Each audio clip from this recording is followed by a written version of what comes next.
Hello friends, இந்த வீடியோவில் என்ன பார்க்க போகிறோன்னா எமோஜி என்டிட்டியில் ஒரு 2 என்டிட்டிஸ் பற்றி தான் பார்க்க போகிறோம். வாங்க இதை பற்றி சொல்லித்தரேன் உங்களுக்கு. முதல்ல நான் அண்டைக்கன் போட்டு ஸ்லாஷ் போட்டு ஒரு என்டிட்டி கிரியேட் பண்ணுறேன்.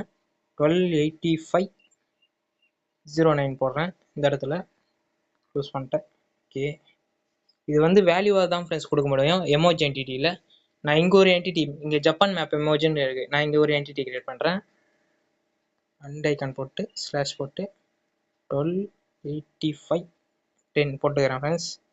இந்த ரெண்டு என்டிட்டியும், அதாவது இது நியூயார்க் மேப்பில் இருக்கிற ஒரு ஸ்டாச்சுவை பற்றி காட்டும் ஃப்ரெண்ட்ஸ். அதாவது அந்த கண்ட்ரியில் இருக்க ஒரு ஸ்டாச்சு, அந்த எமோஜி வரும் ஃப்ரெண்ட்ஸ். கீழே இருக்கிறது ஜப்பான் மேப்போட எமோஜி வரும். வாங்க இதை ரன் பண்ணி காட்டுறேன் உங்களுக்கு.